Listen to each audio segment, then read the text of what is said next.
Мейманбек уулу Орозбек бала кезинен туура эмес тамактануунун негизинде жана гормон дарыларын негизсиз колдонуунун натыйжасында 18 жашында 133 килограмм салмакка жеткен.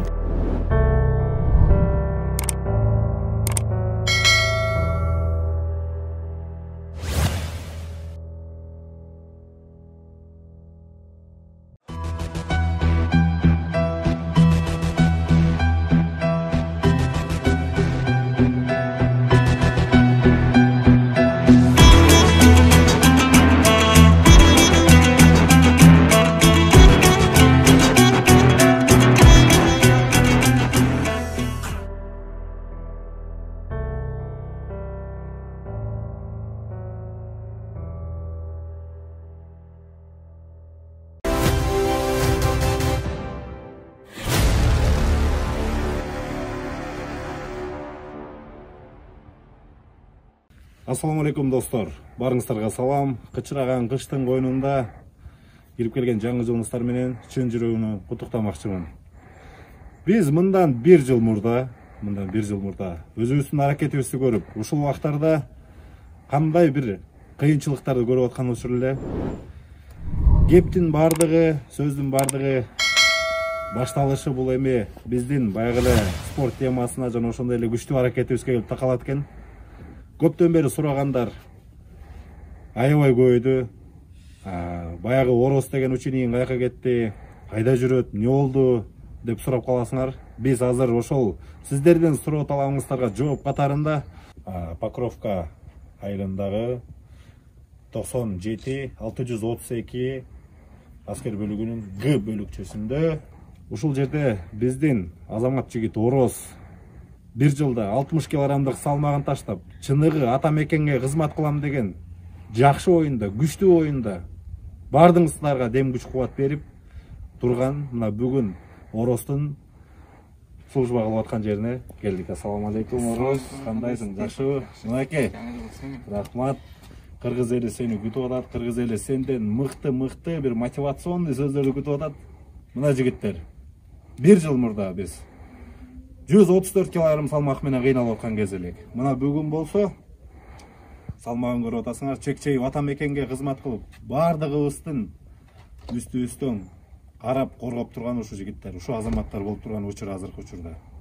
Андыктан Ороз, кыргыз элине сенин фанаттарыңа бир эки жакшы сөз. Ассаламу алейкум достор. Мына көптөн күн келип, мына бир жылда кандай элем өзүңөр көргөнсүздөр. Bir жылдын ичинде аракеттин үстүнө берекет болуп, мына армияга да келем деп ниет коюп мына келдик. Ноябрдын 3-үндө түштү, мына арадан көп өтпөй эле 2 ай өттү. Мына 2021 жылды тосуп алып атабыз. Бүгүнкү жаңы жылыңыздар менен куттуктайм.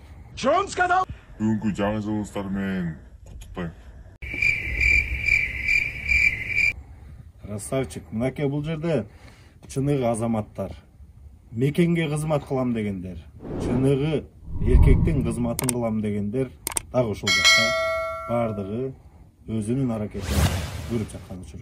Аны эмесе Ороздун иш аракеттери менен кандай кызмат кылып аттыр, кимдер менен кызмат кылып атканын бирге көрөлү. Жүргүзөлү.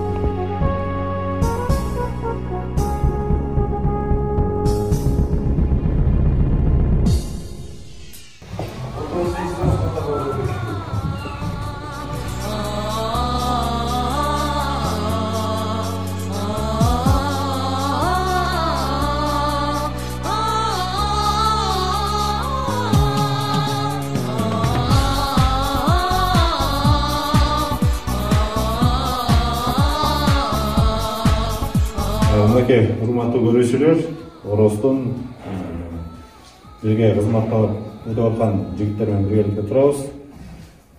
Айтайм Ороз, өзүңдүн ощущенияларың кандай болду? Жан келгенде оор болдубу, кыйын болдубу? Жан келгенде кыйын болду, башта көнүшө албай жүрдүк өмүндө. Бара көнүп кеттик. Ал жандан жакшы катарда жок эле. Ысык тамак учмал бериле, жатакана жакшы, казарманчы жылуу, кечкисин. Өз кызматыбызды эле кылып жүрөбүз, солдаттар менен айткан, командирлер айткан нерселерин кылып коюп, лишний эч жака чыкпайбыз, жүрбөйбүз. Командирлердин айткандарын Жаңағы милдеттик намыс кандай экен бул жерде? Жоопкерчилик деген нерсени сезип атасың? Жоопкерчилик деген нерсени сезип атабыз. Үйдө азыр ата-энелерибиз уктап атса, биз аларды коргоп атабыз. Арендадан чыгып кетиши. Ар бир кыргыз жигитинин милдети ошол ата мекенге кызмат кылуу. Ата мекенге кызмат кылуу ар тараптуу болот негизи. Бирок эң башка милдет эркек үчүн бул мекенге кызмат кылуу да. Мекенге кызмат кылган инсан бул өзүнүн үй бүлөсүн да жакшы көрүп, кадырлап, бактаганды үйрөнүп келе алат да. Азаматсыңар жигиттер. Биз барыңарга ийгиликтерди каалайбыз, чыдамгайлыкты каалайбыз.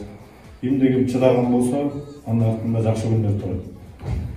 Бардык нерсени чыдап, өзүңөргө ант берип атканда сөз бергенсиңер, ошол сөздөрдүн дагы ар бир маанилүү жерлерин эстеп, үйдү эстеп, айлана чөйрөдөгү болуп аткан коомчулуктагы күндөрдү эстеп, бекем турсаңар, буюрса батыр өтүп кетет. Анан ушул күндөрдү сагынасыңар, биринчи күндү, анан кетип аткан күндү сагынасыңар да.